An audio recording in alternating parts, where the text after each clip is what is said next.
So, Mr. President, are you in love? Do you have a girlfriend?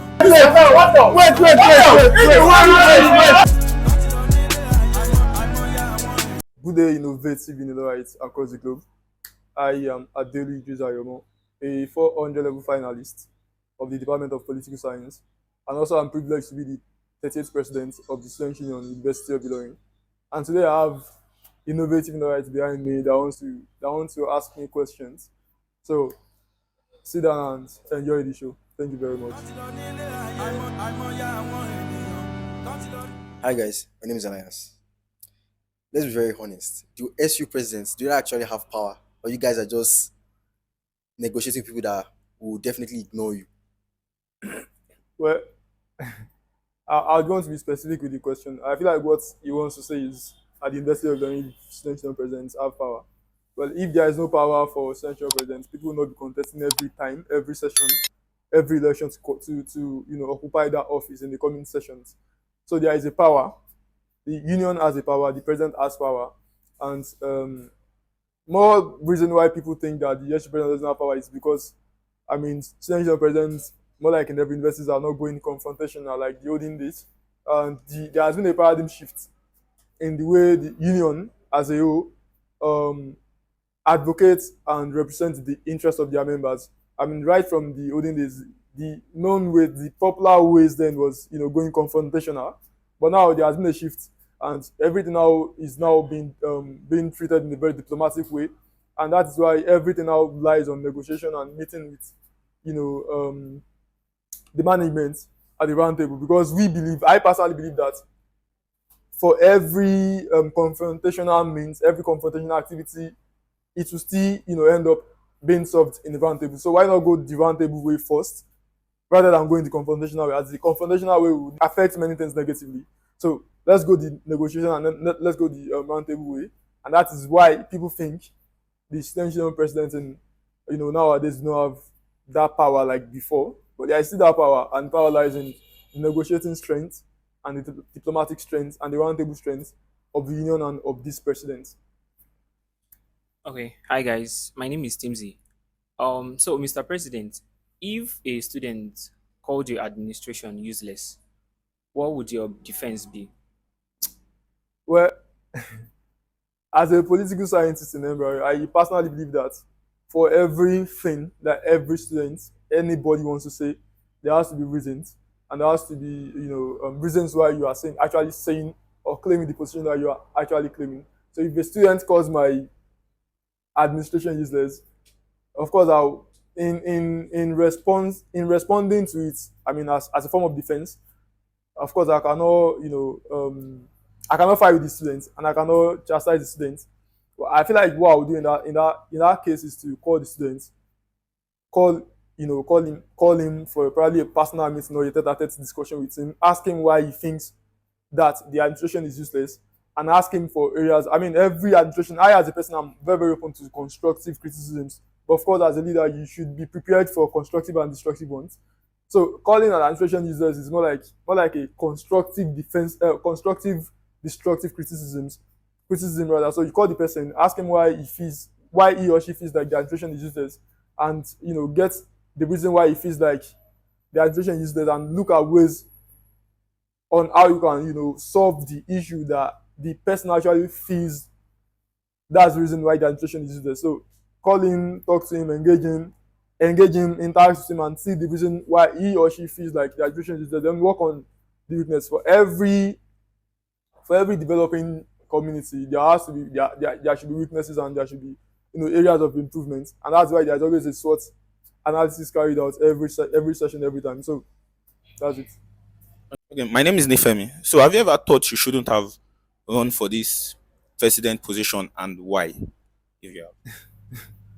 Well, with the temporary challenge that we had at first, it's only human for someone to think that he shouldn't have contested for this post. Not even me now, for a sane person to actually think nobody wants problem, nobody wants to face problems. Everybody wants a very soft, a very easy life. But the reality of this position, or even the country, is that things are not going to, you're not going to get things on the platter of gold rather. Things are not going to things are not going to be, that rosy for you every time.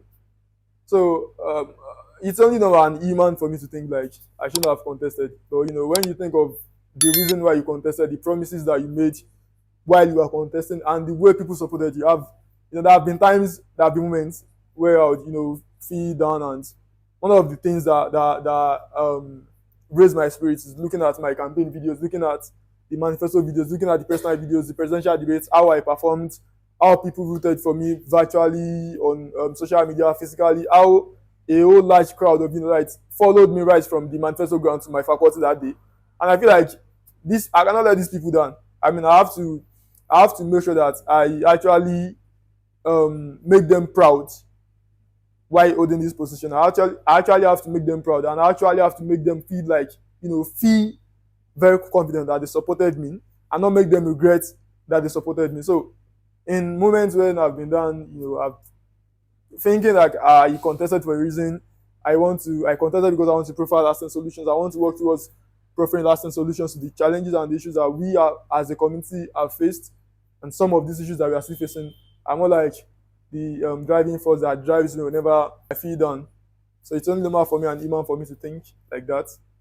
But then these reasons, the stuff that I said that raised my spirit are always what pushes me forward, what pushes me forward every day, every time I think like that. Hi, I'm Habib, and I'm going to be jumping into the aspect of relationship, your love life. So, Mr. President, are you in love? Do you have a girlfriend? It's a very personal question, but I feel like the main reason of this interview is not to, delve into my own personal life. I'm married to 50,000 innovative rights. I'm not even. Does that answer your question? Or you want? All right. Hi, still Elias. Okay, so tell us one lie that common politicians tell students when they are to campaign. Maybe one that you said A common lie that politicians do say whenever they are when they contesting. are contesting for like a post or like an office.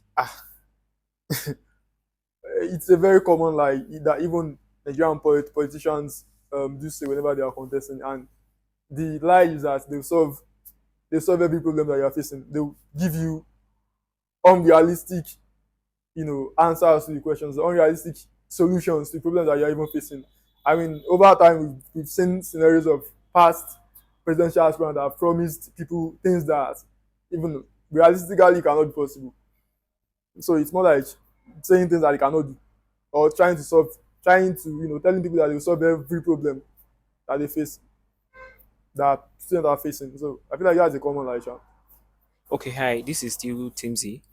So, Mr. President, what's the most ridiculous request a Unilorite has ever made from you as the president? Well,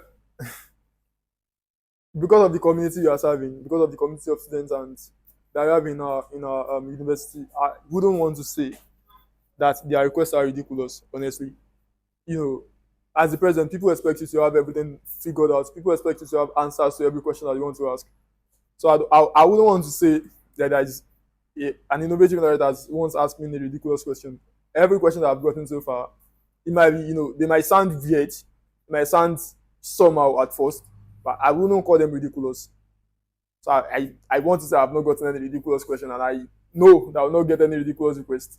They've been asking the requests, they've been asking the questions, asking for requests and all sorts, and our students are very, very highly dignified set of people. So I don't want to call their questions ridiculous. So, if the students were to vote for your impeachment, like if they were to impeach you, what would you think the reason would be? If they were to move for my impeachment, well, going the constitutional way, an impeachment of the president especially has process. Everything in unionism, in bureaucracy is more like process. So there has to be process to everything that wants to happen in a bureaucratic environment. So let's say that the students want me impeached or sort. Why I feel like might be the reason is because of the temporary challenge that we had regarding transportation. Students do not want to understand the fact that you are not the cause of the problem. They don't want to understand the fact that you don't have any hand in the problem. And we've been taking responsibility. We've even been telling people that we have hands in the problem. So what I feel like that is what students can actually say. That's the reason they want to impeach me. Hi. So, what are the benefits you get as a student union government?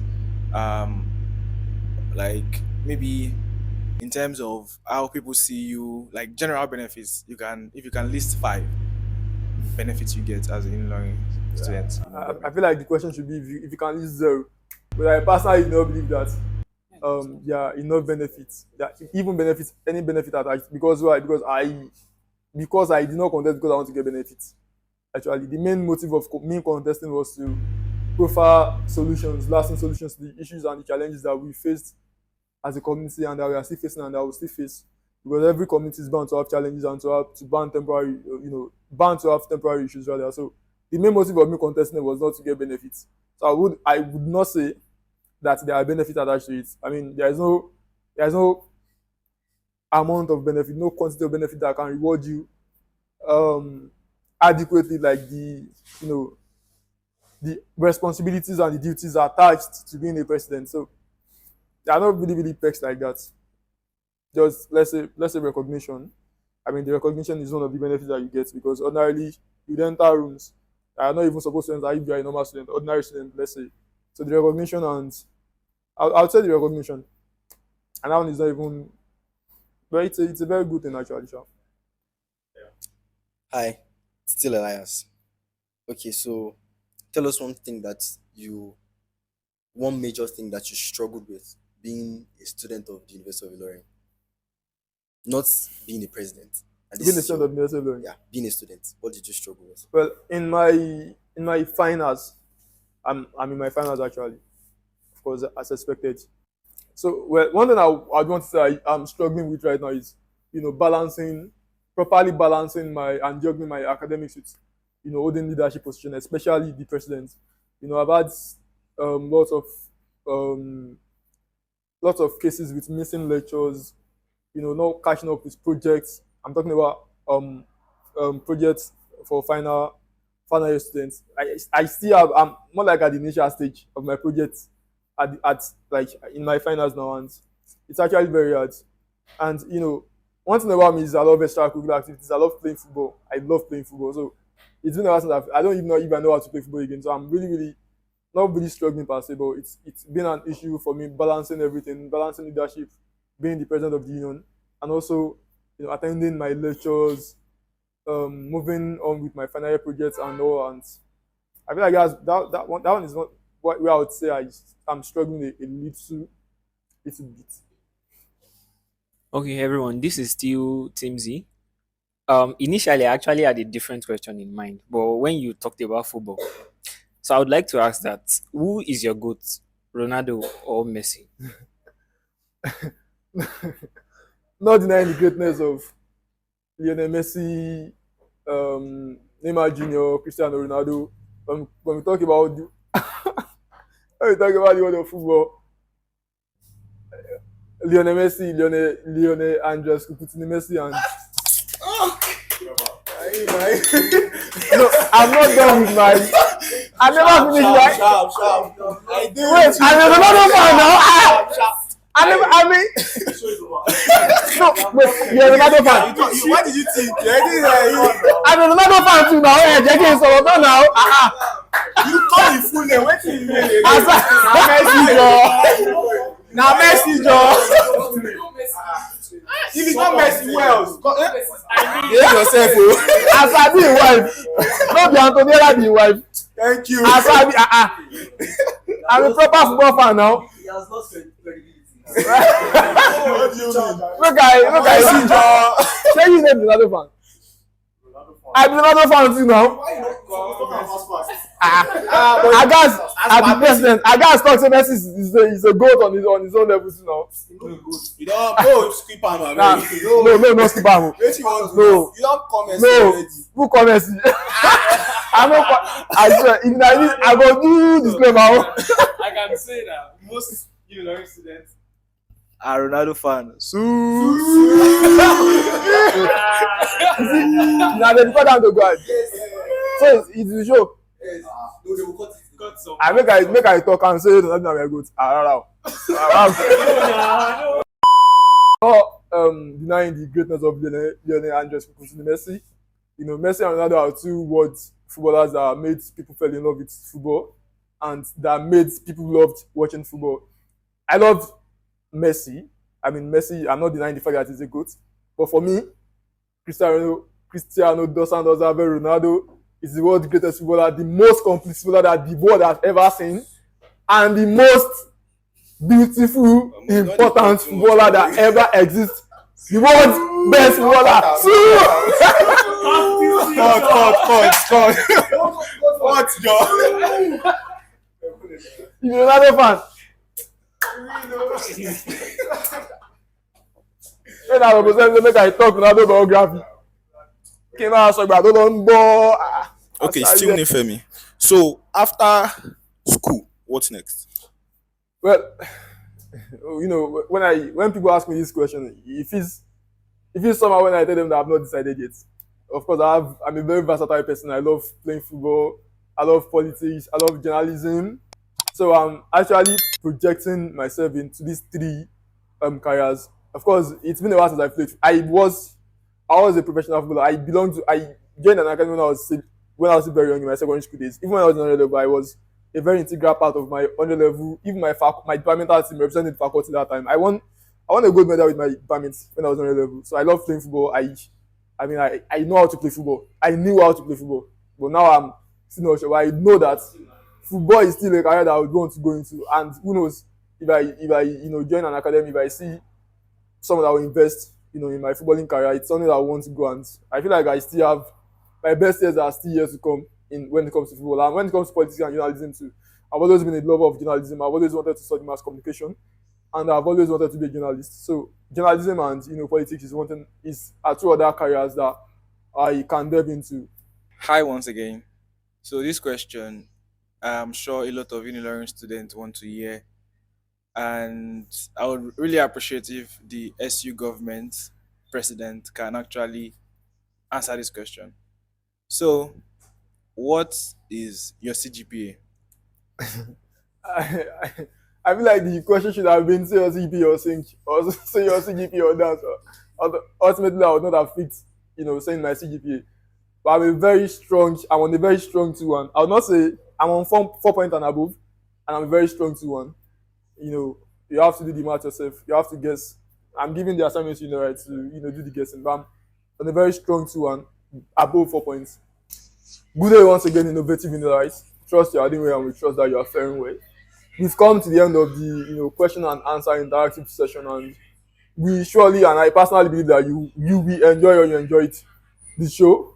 This is just to check on you and to prepare you well for next semester. We'll be resuming next semester in the next few days. I mean, with virtual lectures, and within the next 2 weeks with physical lectures. And I personally want you to rest, relax, and recharge for second semester, because this next semester we are preparing for the academic comeback.